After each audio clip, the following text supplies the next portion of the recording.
This diagnosis is literally tearing my marriage apart, and I don't know what to do. You need someone to confide in.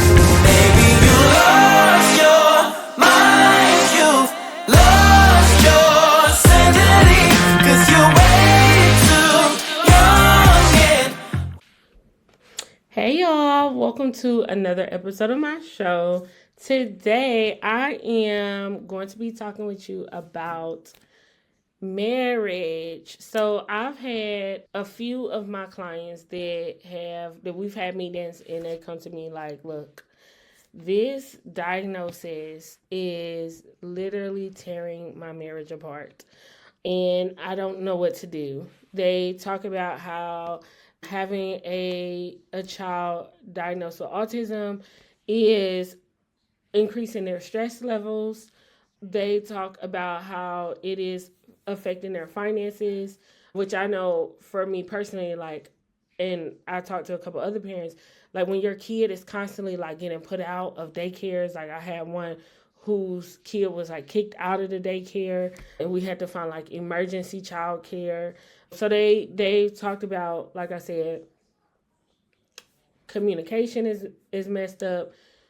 They going through the whole back and forth, the blame game, all the things.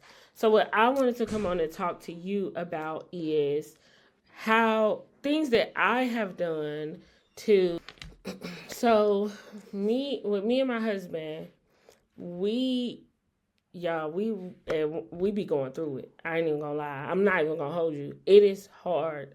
I was looking at statistics about, first of all, like marriage have a 50-50 divorce rate. But when it's a child with special needs, it's even higher. One child with special needs is I believe it was 72%. And then when you got multiple children with special needs, it's like you off the charts. So for us, we had to be very intentional with our marriage, because there's been times where it's like, man, why am I here? Like, I just want to give up. Like, this is too much. Like, this is not what I asked for. This is too much responsibility. Whose responsibility is this? Like, he got his life, I got my life. Who supposed to be doing all these meetings, all this paperwork, all these therapy sessions, all these evaluations? It's a whole different beast. So I just wanted to come on, and y'all know I love me a good note, because if not, I'll be off on a tangent. So one thing that we did is enroll in marriage counseling. So marriage counseling should not just be when you are on the brink of a divorce and you're trying to like bring yourself back together. For us, marriage counseling is a weekly accountability for us to be able to make sure we are staying intentional with our marriage. One thing that really stuck out to me, in a few things. So one of them that really stood out when we were in the session is when he was asking us about our schedule, our work schedule, our children's schedule, and our marriage schedule. So when it comes to working and our children, it was like, yeah, we do this on this day, we do this on Thursday, we do the, whatever the case is, we work, we this time, that time, we take our kids here, we do this, we do that. And when he asked us about our marriage and dating, it was like, oh, we do that when we can. So he asked us, like, so you're intentional about everything else in your life, but when it comes to your marriage, you winging it? And I'm like, it hit me, y'all. It hit me like a ton of bricks. And I'm like, oh my goodness, like we were winging our marriage, and we were just getting our marriage in where it fit in. But the marriage is the foundation, because without the marriage, there is no family. And it's so many, even like people that I have met who are special needs families, and they're broken apart because it's stressful.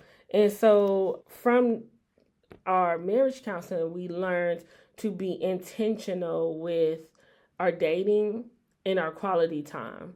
So being on a schedule, like I don't understand how people do it when they be like their kids don't have no bedtime. Like, I don't get it. Like 8:30, no. Like, the house shuts down, you're in bed. That's our time to intentionally check in and see how each other is doing. And then also, like, when we get the opportunity to do like marriage events, we'll get invited to events and stuff like that. Even if it could be a stretch for us, we're going to go out of our way to do things like build, like investing in our marriage by doing things like that. And we've actually been attending marriage events since the first year we got married. We always have made it our mission to find something to enhance our marriage every year. The other thing that we have been doing as the diagnosis started rolling in is getting back anchored in our relationship with God and in the church. I feel like before it was just like one of those check it off your to-do list kind of things, honestly speaking. Now it's like we are intentional about our relationship with God, our relationship personally and as a married couple, and just building our spirituality, no matter what that is for you. So this is no judgment, whatever that means to you. If that's praying, whatever that is. I know for us, we do vision boards together, and just being intentional about being anchored in something, right? Being grounded in something that's bigger than you, because as a exceptional needs parent, you can easily fall off track. It's easy to get drowned in all the responsibilities and obligations, and you have to have something at the center of your marriage. The other thing that we do is nature walks. So whether that is us hiking together or walking through our neighborhood together or just sitting outside, getting in nature, one thing that we love to do is ground ourselves. We've been going out, putting our feet in the grass, y'all, like, and just being present, right? And it's just been like so amazing. Like, y'all could, like, even right now I'm just thinking about, like, it's been like really like transformational for my marriage. Last weekend we did a test run of what we're going to be incorporating now, which is like camping, like mini camping trips into our backyard, right? So this is for the married couples that don't have support.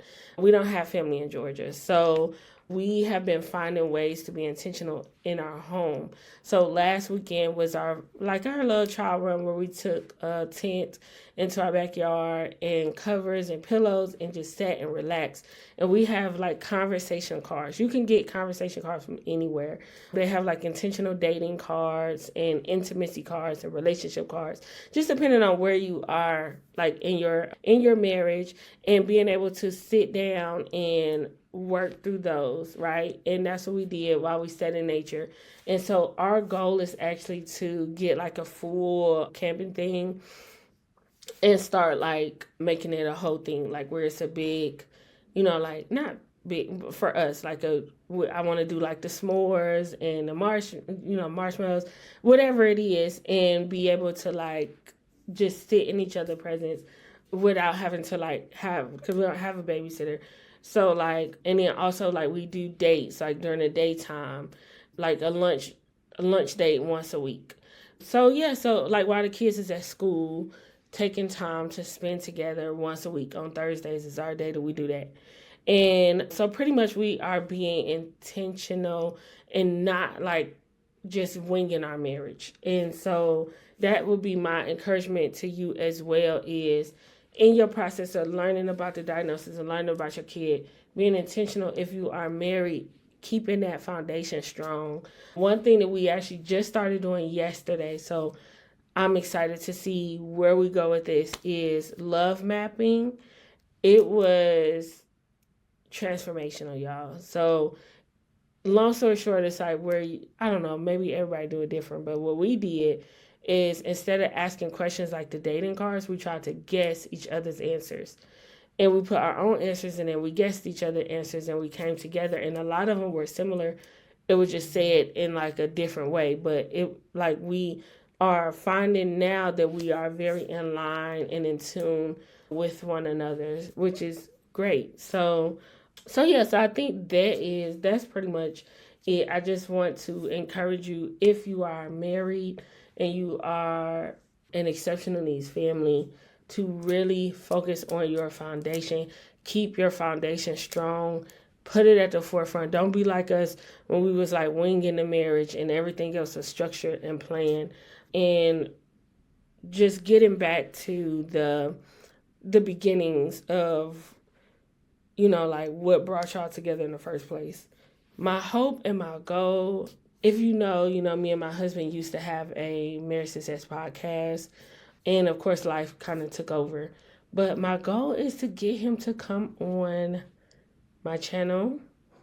He is a behind the scenes type of guy, but I do want to try to, even if it's a voiceover, because he may not want to like be on screen. We don't know. We never know. But my goal is to have him come on just as a husband, as a dad, and give his perspective as well. So fingers crossed on that. And yeah, so that's just my advice, is to just get back to before the diagnosis and incorporate your marriage into your routine and your structure. So thank you for watching. And of course, I will see you in the next video. Bye. Call me crying when you